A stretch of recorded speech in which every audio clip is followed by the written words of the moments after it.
to just do a review of our priorities. And of course, all of us know what those priorities are, but of course, our last couple of sessions haven't been recorded on YouTube because of the facilitation that we were doing with Eric Lockhart. So I think it's a good review for all of us, but also for the community as a whole to understand what those priorities are and what we're working on.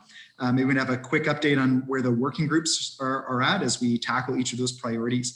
And then I wanted to just get input from everybody on the team on Council's upcoming strategic plan review, just to give your thoughts on a couple of things. So maybe, Craig, before I hand it over to you, I can just ask the group in terms of scheduling. So now that we have these 4 priorities and we've established a working group for each of the priorities, what I was going to propose, just because I know how busy everybody is that we could do our economic recovery team meeting for the full group, which is this one, maybe once a month.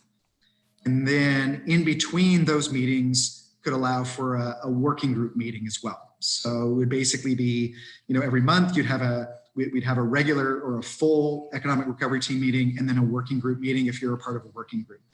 Can I just get a sense or some feedback from people? Does that sound reasonable? Is that too much? Is that not enough? Can you give me like a thumbs up, a thumbs down, a smile, or okay? So I'm getting mainly thumbs up, so I'm gonna take that as a positive. So I think that's what we'll do. So we'll work with Noor and set that up as the schedule that we'll have the full meeting once a month, and then we'll allow for working group meetings as well. So Craig, are you okay if I hand it over to you to just kind of Absolutely. Run through things? That is awesome. Take it away. Well, thank you very much, Your Worship, and thank you to all the members of the advisory team. For those that from the public, I think it's a great opportunity for us to share sort of a quick summary of what I thought were 2 very productive and positive sessions held with Eric Lockhart, who's with the Queen's Executive Decision Center. And the session really was to explore what does success look like in terms of the economic recovery team. What priorities should the team set for the coming sort of 6 months, and then exactly what should these teams address in terms of the priorities. So creating that desired future state is really was the intent here, and creating an action plan that looks out over the next 100 days, sorry, for the working groups in terms of those priorities. So the input was I thought very interesting. Visions of success really were centered around how do we build economic systems for both the profit and not-for-profit sectors to become more resilient. And that theme of resilience, I thought, was a very interesting way to frame this. And how do we become more resilient to extraordinary events? And obviously there's a great interest and concern about a second wave of the pandemic. So how do we prepare for that and become more resilient as an organizations and as community?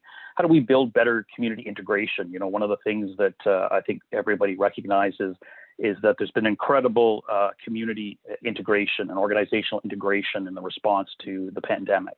How do we continue that? How do we enhance that connectivity and that communication, organizational communication, to build a better, more vibrant community? How do we regain consumer and community confidence to sustain businesses? Certainly, we've got some interesting data on from the Workers' Economic Impact Survey that looks at sentiment, which I'll talk about a little later. How do we regain the employment levels? Obviously, we've got some sectors that have been extremely hard hit, and how do we return to sort of pre-pandemic levels? And what is the strategy? What are the programs that we might develop to do that? How do we enhance economic vibrancy, growth, and stability? Obviously very important. And how do we protect the most vulnerable members of our community from economic shock and support their access to economic opportunity? So the 4 priorities were identified sort of came out of that vision exercise and the components of the vision I just described. The first was really fostering community confidence, trust, and improved perception of risk that encourage residents to adopt behaviors will strengthen our economy. And certainly that had a couple of different components. It was certainly about consumer behavior, the confidence to go out and come downtown and eat in restaurants, but it was also a confidence about safety and the adoption of safe practices by individuals, but also by businesses. The second was develop systems and policies and programs that support rapid redeployment and reskilling of the workforce. So this is very much a workforce development priority, and really focused on how do we develop programs. Fortunately, as many of you are aware, the community has a fairly vibrant workforce development and immigration initiative. More than 40 organizations with 80 volunteers have been working for the last 2 years on a number of projects.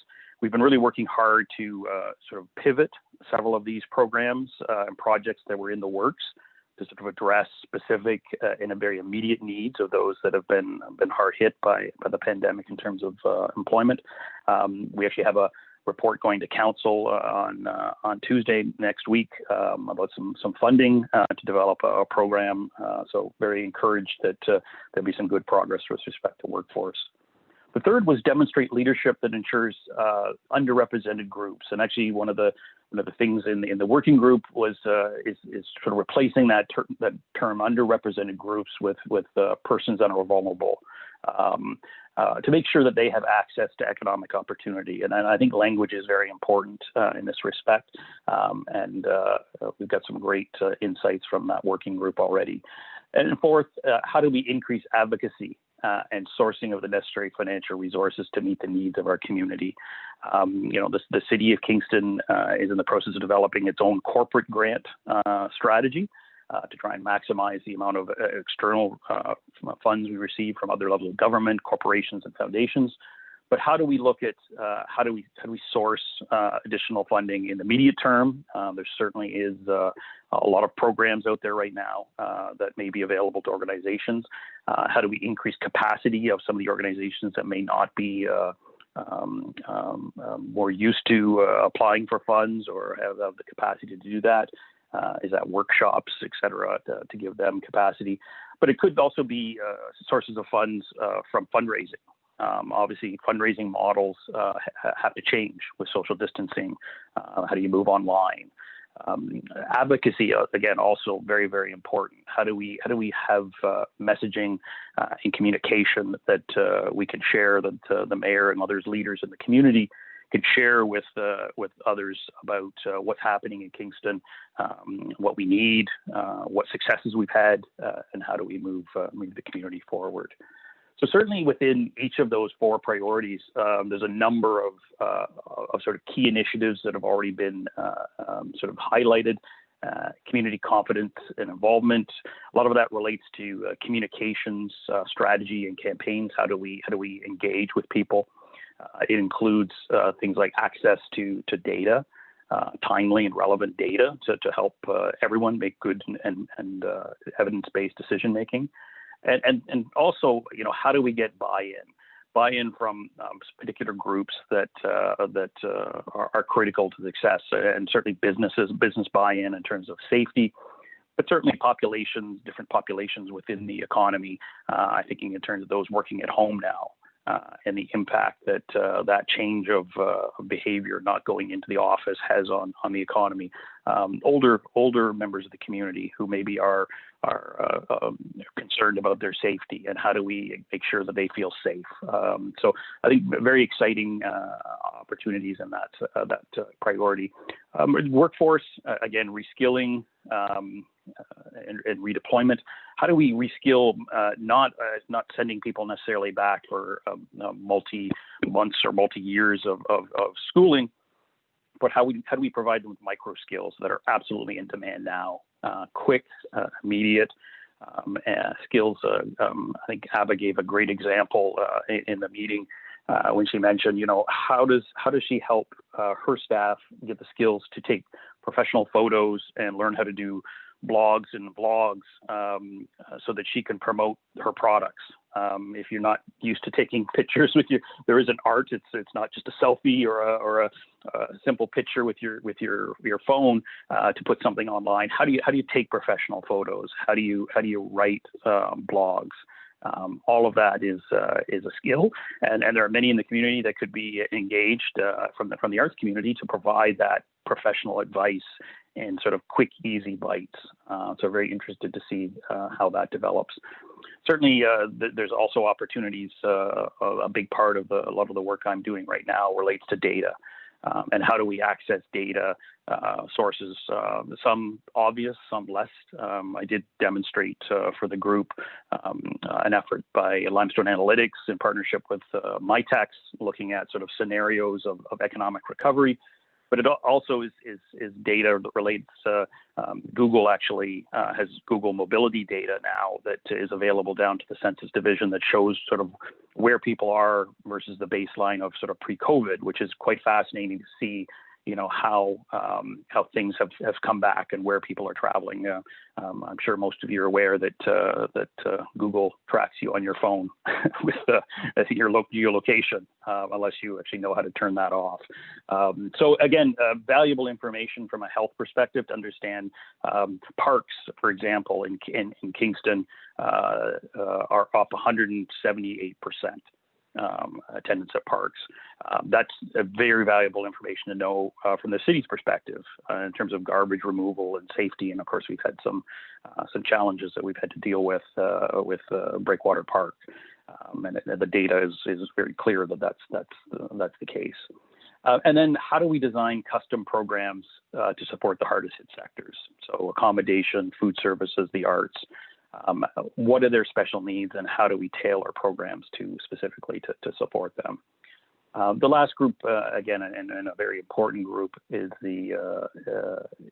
those that are vulnerable individuals. So what does the research tell us? How can we access and gain information from those that are affected? So it's not guesswork or general data from national levels, but how do we talk directly to them and provide support to them? And of course, lastly is advocacy and grant development, finding the necessary resources. As I mentioned, critically important that we take advantage of opportunities now, because there is the very real prospect that in the future, in the not too distant future, some of these taps of resources may dry up, and that poses a very different set of challenges. So hopefully, I've talked too long on that, but that provides with sort of an overview, and happy to have any members of the advisory team. If I've missed a component, please help fill in the blanks.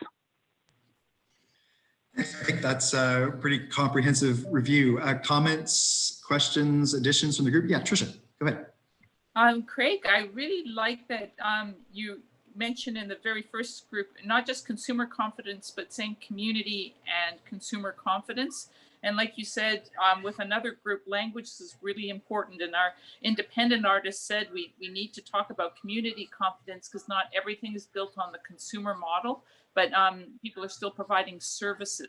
So I like the community and confidence nomenclature. That's really great. Great. Any other comments, questions, anything that Craig missed? Anybody from any of the working groups?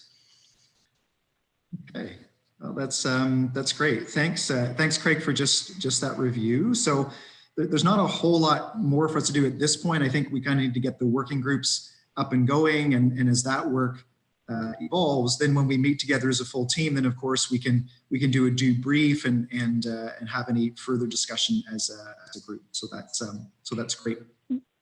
Maybe, Your Worship, if I can just share that in terms of overall structure and process for the working groups, we've been very fortunate.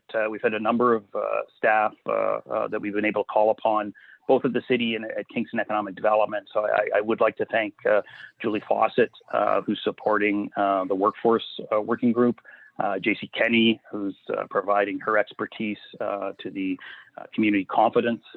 Troy Beharry is supporting us, and Holly Wilson with the advocacy and grant development. Natalie Lecomte-Elwood is supporting us with persons with vulnerabilities working group. Myself, Nor has been wonderful with the minutes. I don't know how she does it so fast, but that's amazing. And certainly Ian Murdoch from Kingston Dev as well. So our role is absolutely to help support, facilitate, do the admin, do the minutes, organize, so that we free up the time for the members of the advisory team. Your job is to provide us with insights and guidance, and we'll do the execution.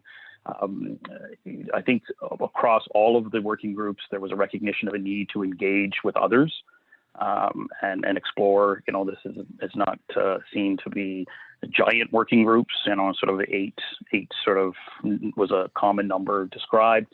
But there's certainly other additional expertise in the community that I think is available. I know in terms of the community confidence, we've already had some meetings with Smith School of Business and St. Lawrence College. Smith School of Business and more broadly at Queen's has some extraordinary capacity with respect to behavioral economic psychology, and they're very excited to actually do some testing and provide some insights and do some research into how we can communicate better with the community. So very excited to see that. And finally, I would just say, as you mentioned earlier, Your Worship, setting up meetings once a month that sort of run counter to the main CURT group, so that we can provide updates on progress to the overall advisory team. That sounds great. Thanks again, Craig, for that review, and thanks to everybody for volunteering for each of these working groups, because I think that's really where a lot of this work is going to get done. This group is going to become more kind of just an oversight body, just to approve and to have any further discussions after that. That's great. Any other last call? Any questions, discussion, anything that we think we've missed on any of these priorities so far? All right, Worship, I'm wondering if I could just take 5 more minutes and just maybe give everybody an update on the worker impact survey. Yeah, for sure. We did close that off early, I guess, middle of last month. We've got a lot of data. Just to give you some highlights, we're working with our comms department to do out a more formal update for the community with some infographics, make it look very pretty. There was an incredibly strong response. We're very pleased. We had over 1,200 responses to the survey. I can't thank all the organizations who pushed the survey out enough.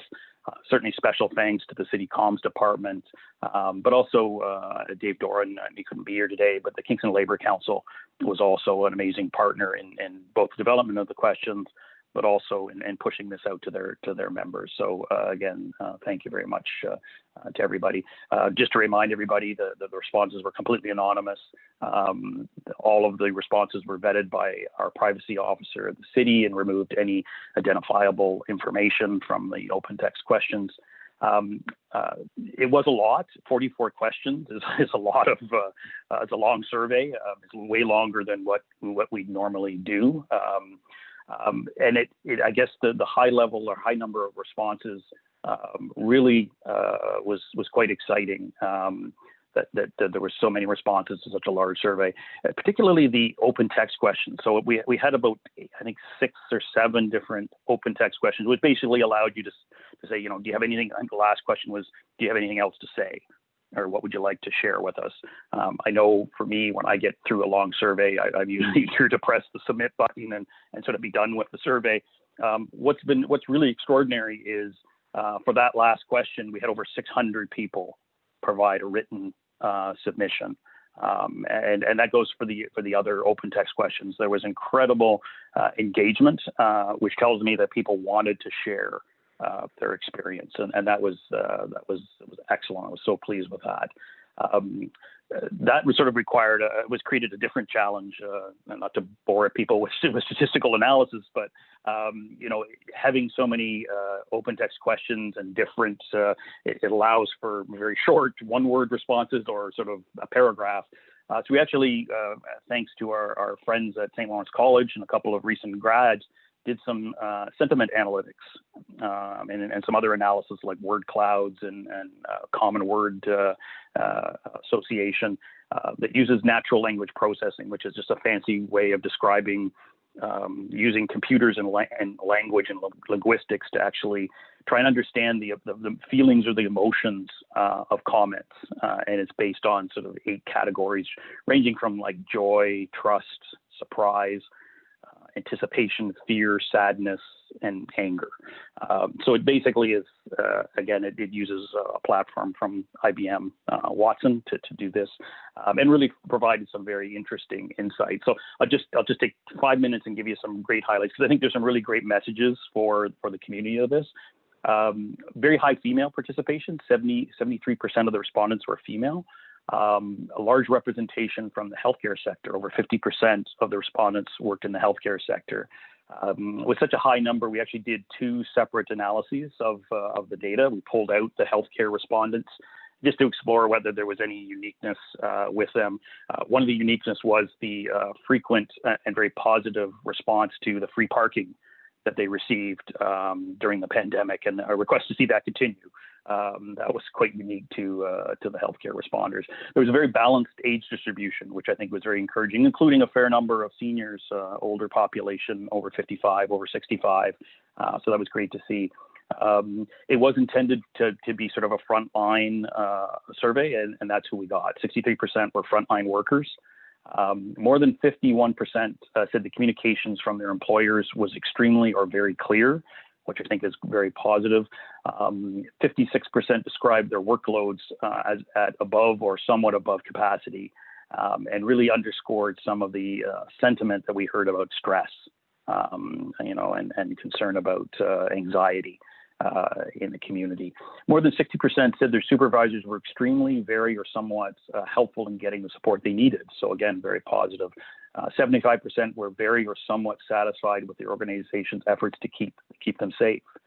74% were very satisfied or somewhat satisfied with the organization's efforts to keep the public safe, which I think are really solid numbers. And 91% said they had access to PPE that was necessary for their job.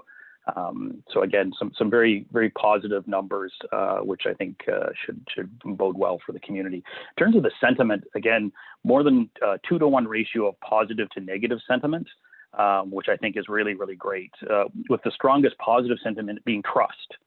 And again, we did see in the comments a lot of comments about public health and about the city coming out and being a trusted source of information and communication, which I think is the role and has been very successful. Very positive emotion with respect to the communication and support from supervisors. So again, workers seem to be very pleased with that. In terms of the word clouds that we did, and we'll be sharing those, the importance of communication, high level of satisfaction with community response. So that notion of community was a very, very common sort of phrase and sentiment, but certainly there's an undertone of anticipation and stress about what's going to happen in the future. So it shouldn't be surprising. So again, that's a very quick. As I said, there are 44 questions. There's some other questions that relate to specific programs like CERB and others, and we'll be sharing that more broadly. Happy to answer any questions if anybody has any ideas.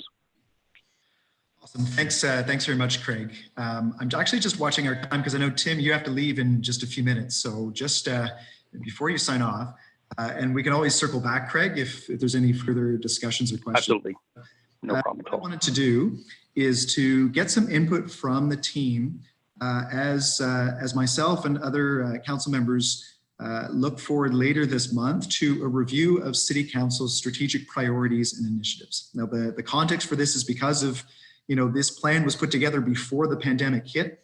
And so now what we're doing is we're reviewing everything, saying, does it still make sense? Does it still fit? Are there things that we should be focusing on more now that maybe we wouldn't have before?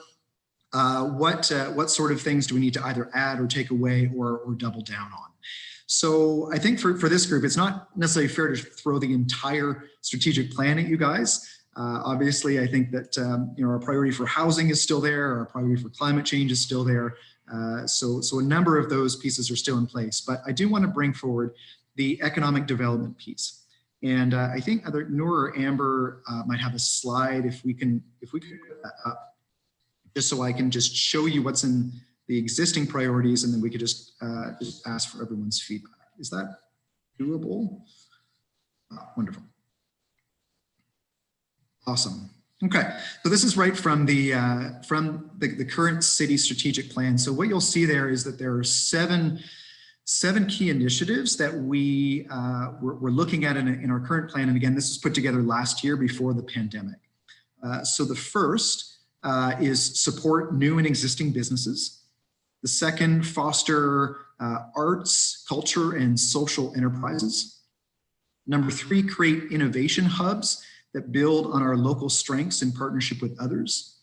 Number four, enable the establishment of a St. Lawrence College downtown campus. Number five, facilitate a deep water dock for cruise ships.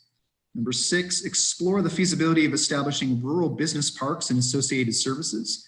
And then number seven, workforce and migration strategies, invest in innovative workforce development and in migration work. So I think maybe if everyone can just have a look at that, I would just like to be able to get everyone's feedback. So I ordinarily just kind of just open up the floor, whoever wants to speak, but if it's okay with people, I'm actually just going to kind of go around the Zoom screen, if that's okay. So again, the comment is it okay still the way it is? Is there something we need to overemphasize, something that maybe is less important? I'm trying to keep things as open as possible, but I would just love to get just gut initial reactions from the group in terms of what these priorities look like. So Tim, if you're still on the call, I know you need to get going, but would you be able to just jump in with any feedback for us? Yeah, I think it all is very relevant today as well. I think the one area that we might want to do a little more work on or emphasize is skills retraining for people whose their industry is in decline, so that they can either help boost their industry in different ways or move to another industry. So yeah, I think everything is relevant, but I would think that skills retraining and workforce development would be important. Okay, that's great. Thanks very much, Tim. Who should I go to next? Tricia, do you have any comments on what you see there? Anything that we should emphasize more or emphasize less, or anything that's missing? Sorry, Tricia, I think you're on mute. Go ahead. Sorry. I'm glad to see the fostering arts, culture, and social enterprises. I agree with Tim that the workforce and in-migration strategies were going into a new multi-platform world, and that will be very COVID and post-COVID specific needs that would not be in place when these strategies were first developed. So I think that one has particular interest. And then when you talked about facilitated cruise ship dock, I know this is really specific, but I just wonder if there's the overall global perspective of increasing tourism. Right, that's so specific to the cruise ship dock, but just that the concept of the tourism piece being in there. So I think that's a great point where the cruise industry is at, certainly at the moment, and what does that look like? So I think that point is very well taken, and certainly something that I've thought about as well. So thank you, Tricia. That's really great. Abba, would love to get your feedback and thoughts on what we have in front of us. Strangely, I don't have that much to add.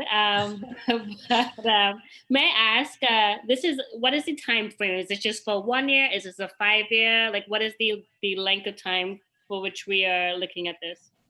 So this is for the term of council. So okay. This goes until basically till the end of 2022. I guess I would iterate what has already been said, but my concern is, not really my concern, my thought is that and in the current situation that we are in with the pandemic, I'm not sure how, though, for example, tourism, I guess, is a good thing. maybe not necessarily focusing on a cruise ship dock, because we don't know what that looks like in terms of numbers and something like that. So maybe like say looking at alternatives for tourism versus necessarily building hard infrastructure. But I guess if we're looking for a long-term period, then maybe this is something we'll do. So I guess just looking at it through the lens of within the next 2 years, and considering that we're in a COVID type of thing, probably for the next 2 years, how do we realign some of these things a little bit different? Especially enabling a downtown campus, that would be great. But given the things and the challenges that are happening now with Queens, is this something that is really feasible for the next 2 years type of thing? And then do we just put more emphasis perhaps on supporting businesses, retraining, fostering arts and culture, creating more hubs, and looking at the workforce and the strategies? I think those were where I would feel that we would need to put more effort in. Right.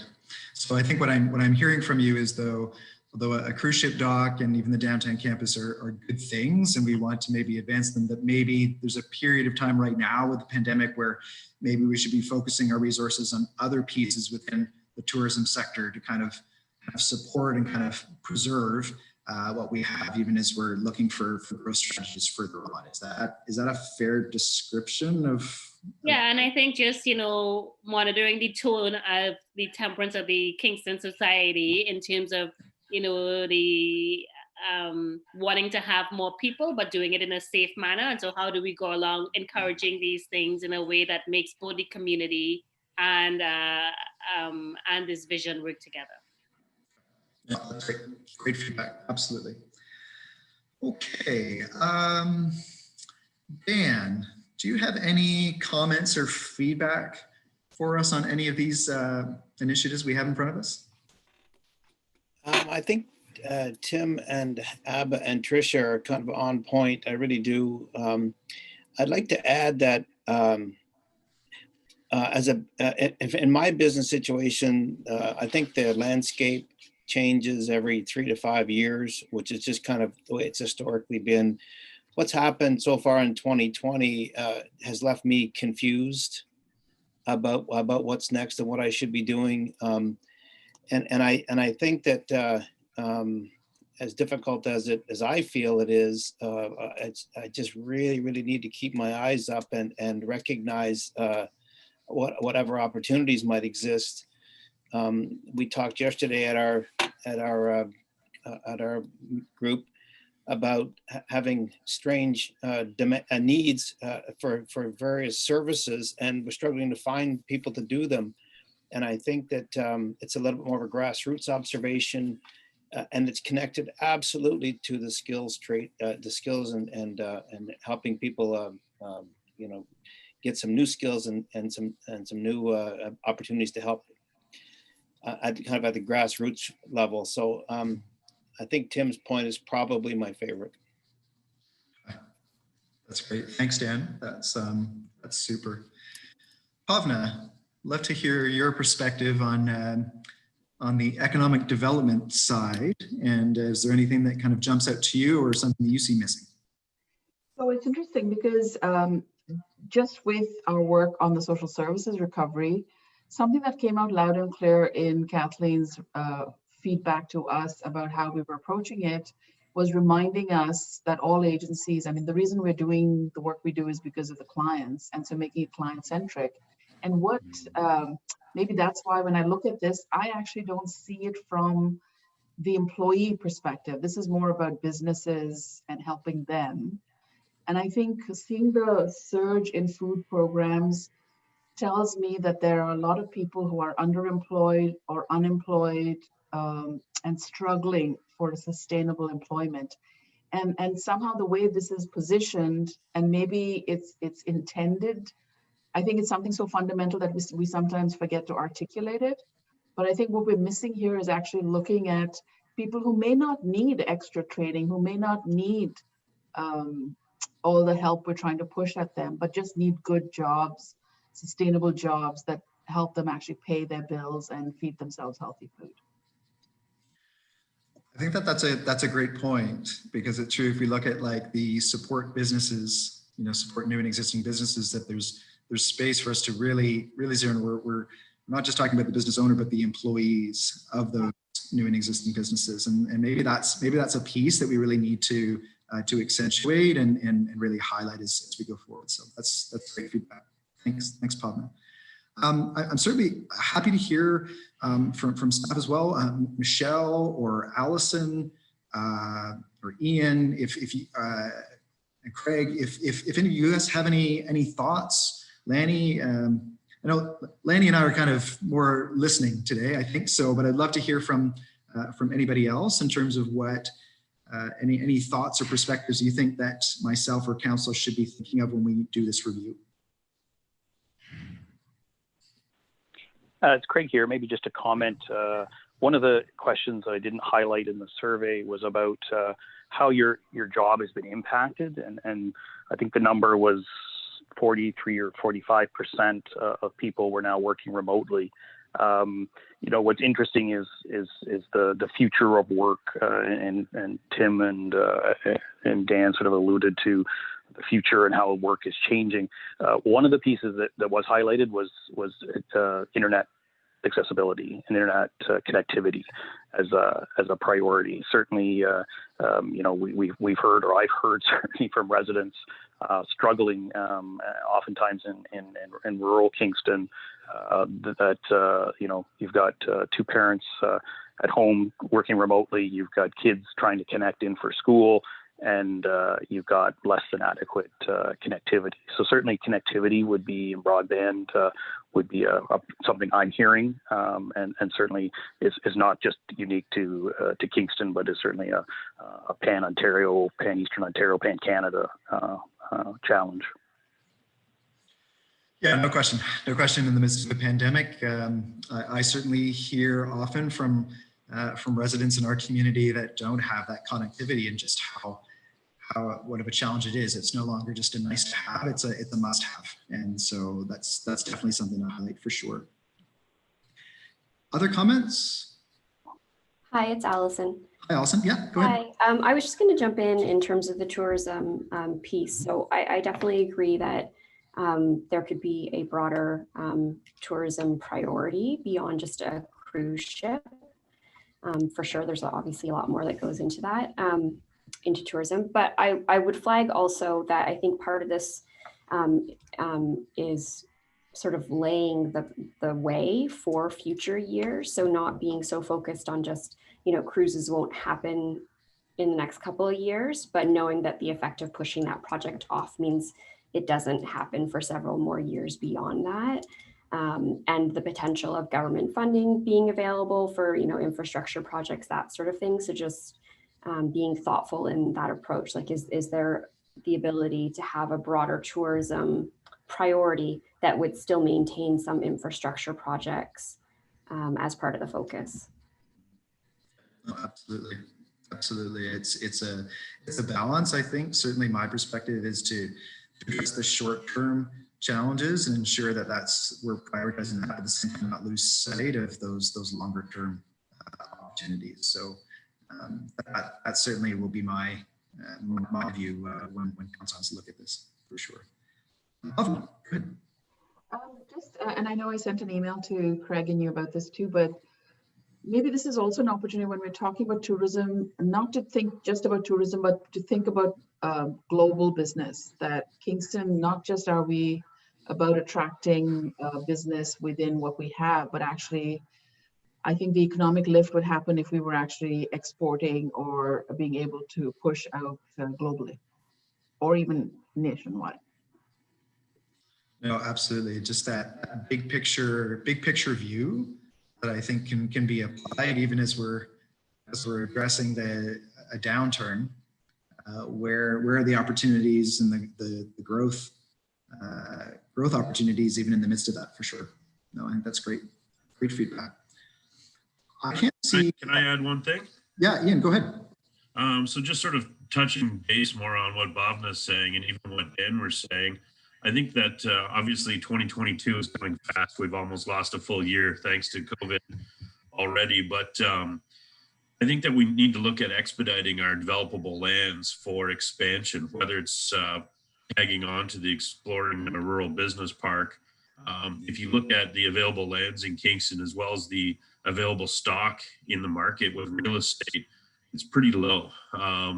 And as more business parks come on board, I think that if we want to create competitive jobs for people as part of that reskilling thing, we need to create more of a competitive landscape for people. So it's great to have one high-tech industry, but imagine having 5, and someone can work for one high-tech business or one digital business or one marketing business for 8 years and build a career, and then go to another successful business in Kingston and stay here, rather than having to leave because they either want to get away from one business that they built a career on. So I think that's part of it, is making sure people have room to grow and places to go into, rather than looking at a real estate portfolio that might only have a handful of options available to a certain type of small or medium-sized business. So I think that's a key part of it. That's a great point, Ian. Thank you for that. Totally agree. I can't see everybody on this lens because we've got the slide up. So if you have your hand up and I'm not, I don't see you, just jump right in. I just want to make sure that there's no other comments or feedback for me. Hi, Brian, it's Michelle. Yeah, Michelle, go ahead. Looking at this, I wouldn't want to see the foot go off the gas pedal on any of them.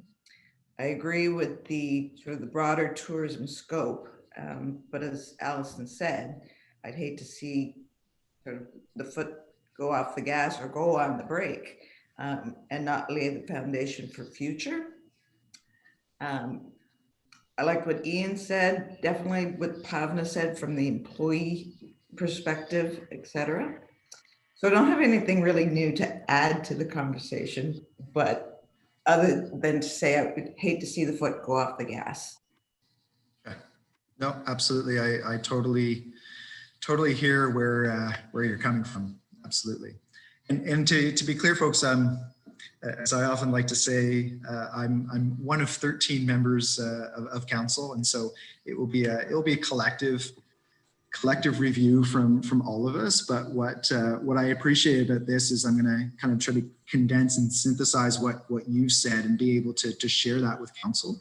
This is the views and the perspectives of the recovery team. I think it would be really helpful for council to hear that, and then we'll definitely take it from there. That's great, for sure. Any other comments or feedback? Mayor Patterson, if I can. Lanny, go ahead. Thank you. I appreciate everybody's comments and input and where people are coming from. I just want to flag one thing though. A lot of these priorities, the work, the financing falls back on the city. And I do want to flag this because we've seen obviously during COVID and still now a shift in where organizations need support. So if I look at tourism, for example, we are seeing situations where organizations can't make their operating budgets work, where they need additional support, or we need to implement additional measures from a city perspective. So whether that takes city staff time or money from the city, these are all initiatives that are very important during COVID. I know there's a lot of work being done on fall winter program. There's a recommendation actually going to council next week for the city to contribute a significant amount of money to that again. So I appreciate it would be great to do everything, be full capacity, full financial capacity as well. I think we need to look at, unfortunately, what are the things we need to focus on? And I'm not saying let's lose track of the longer term, but in the interim, we may need to look at reshifting or refocusing our efforts on some of the other programs that the community is coming forward with and indicating that we need to get underway. Lanny, thank you for jumping in on that. So that's what priority setting is all about. Not everything can be a priority. So it might be a situation where none of these things might drop off, but instead of setting a target of having something constructed or ready to go by the end of term, it might just be continuing to advance it, have discussions, look at it so that at the right time we can move on it. So that might be the way to balance out that tension that we have, that ultimately we can't do everything all at once, certainly over the next couple of years, and certainly given the financial constraints that the city's already under. For sure. Thank you for that comment, Manny. Nora, could I just get you just to take the screen down so I can see everybody? Thank you. Just want to make, okay, now I can see you all. That's good. So if there's no other feedback or questions, I think what we'll do then is we'll look forward to the upcoming working group meetings. And so thanks to Craig and his staff for helping to coordinate all of those and being able to schedule that. And then we'll look forward to reconvening as a full group sometime next month. Are there any other issues, items, discussion points, anything that people want to raise? Yes, Tricia, go ahead. It's been so long since we've had sector reports. It would be really great to go around the table just with sector reports, because it's been a long time and we've got a lot of feedback from our diverse communities. Fantastic. Do you want to do that? Do you want to do that quickly right now? Is everyone okay to do that? Or would we prefer to do that at our next meeting? I'm good either way. I just looking if people are ready to give, maybe I could just say if someone's ready to give a report kind of on the sector lens, why don't we open up the floor to that? And then otherwise, I'll make sure we put that as definitely an agenda item for the October meeting. I'll ask everyone to come and to speak to the sector lens. Christian, go ahead. With our working group, we now have a formal arts working group with the assistance from the wonderful Danica Lockheed from the city of Kingston. And just to remind you on the arts sector, it's a diverse sector where we've got performing arts organizations, we've got independent artists, and we have heritage organizations and museums and art galleries. And I've been talking to the independent artists, and their challenge right now and in the past and going into the future is they have no access to Kingston Arts Council grants. Only organizations can apply, and their work has disappeared. And because they're gig workers, they're very vulnerable, and CERB may be ending. So it's a very scary prospect for independent artists. And how do we come up with a solution? We might get creative in funding the Arts Council, like the Toronto Arts Council has the Toronto Arts Council Foundation. So it's a public-private funding structure so that we can actually make sure that independent artists are supported, especially during this time. And there has been a ton of innovation happening, and we're talking in our working group on that workforce development and having professional development so that we are prepared for the multi-platform delivery. The monetization of the multi-platform delivery is still very much a challenge with the 50-person constraint on all arts venues. And we are pushing for that to be a percentage of capacity as long as the 6-foot rule is actually adhered to. So that's extremely important. So looking at the short and long term, there's the need for arts organizations who are struggling with ongoing costs for interim funding, but also that long-term vitality. So we're looking for the arts organizations, the ongoing city support of operating grants is extremely important during this time. So, and I've already mentioned the whole concept of consumer confidence and community confidence and working on that so that the model is not just through the consumer lens. Excellent. Thanks, Tricia. And certainly we know that there is interest on adjusting public health guidelines in terms of capacity, but I know that right now, just given the sensitivity of the time, Chris, I'm looking forward to you. I think the next 4 weeks that's certainly on hold and on pause, but it's something that we can continue to have those discussions. And you know, if the conditions are right to be able to look at pushing for something like that, if that's something that the public health is comfortable with, for sure. No, that's great. Any other updates? Yeah, Pavna. So I can update you on the Social Services Recovery Task Force. We have a meeting, I think, next week. But we've been working hard, and we're looking at building on the coordination and collaboration that's already happening. everyone really, I mean, we've always been as a community working together, so that certainly held us in good stead. But what we found is that there are certain opportunities that we can leverage, like having a centralized hub for warehousing and storing food, so we can help everyone. So kind of having a community-wide approach rather than a single focus on one agency. As funders, the Community Foundation, the city, and the United Way are certainly adapting our processes to be more responsive. Again, focusing on immediate needs, because that's the most critical right now. Basic needs seems to be really, really critical. Just your basic food and shelter and stuff like that. I'm a military brat, so I actually thrive on change. So much as this is a difficult situation, what it's done is we're going to see a culture shift in the next little while. We're actually looking at how do we stabilize our sector so that if and when a pandemic or some crisis happens in the future, we don't have the gaps that we have right now. We can only fix what we know about. There'll probably be future gaps that we haven't anticipated.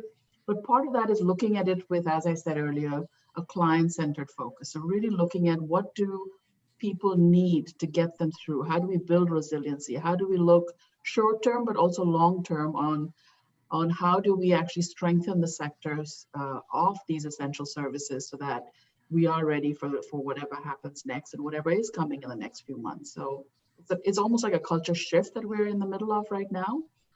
And it's exciting in some ways. Obviously, it's scary and it's challenging to try to do everything at the same time as planning ahead. But again, those who like change, this is a moment. So yeah. Excellent. So well put, Bhavna. Absolutely. That's great. Anybody else that wants to throw out a quick update at this point? Again, what we'll do is, yeah, Abba, go ahead. I guess I would just say I feel that some in our industry and maybe also retail, part of the challenges is that right now we're being very heavily supported by government programming in terms of staff funding and wage subsidy. And just, some of the feedback has been, again, things that we have spoken about before, just longer leeway times to know what it is that is to be expected. So that we can plan not just month to month and react to when something happens, so that we can have some sort of a goal or a plan given the uncertainty. And also even just, revamping some of the existing programs. I know that there are a lot of people who have still not been able to get things like the rent subsidy because their landlords haven't applied for it. And so just, pardon me? Oh, I think it was just accidental background noise, Abba, so continue. Oh, sorry. So just, how do we continue to work, or is there any way that we can advocate for changes in those programs so that they shift to be so that the people who do need it get the money in place? And even with, for example, the new energy program, it's missing the group of people who are paying but just holding on. So unless you have defaulted on a bill, then you don't have access to that money that's been given for energy. So can we shift the narrative a little bit more, because we are trying to pay bills and trying to hold on, but if we're not giving some of these opportunities, then it becomes even more difficult to sustain. That's a great point and great feedback, Abba. I think what we'll do, I'm just making note of that now, just for my own advocacy as I'm speaking with other mayors across the provinces. We're talking to the province and giving them feedback on what our communities need. So I'm going to note that. And then maybe that's something we can also weave into our next update, that we can do a sector update and then just basically put things like that forward. Just say, okay, these are practical things that are going to make a big difference in this industry, and these are things that we need to push for. And again, a lot of this stuff might be at a provincial level, but if I know it's on my radar, then I certainly at a city end can be pushing it. And I would guess that probably my counterparts will be able to do the same thing. So that's very helpful. Thank you, Abba. Any other feedback, thoughts, comments? Okay, seeing nothing else for the cause, it's a few minutes before 10. So I think we will pause there for today. As always, everyone, thank you so much for your time. Thank you for the great input and discussion. Looking forward to the next working groups and then seeing all of you back together in a month or so. Noor will be in contact with all the details. Thanks very much, guys. Have a good day.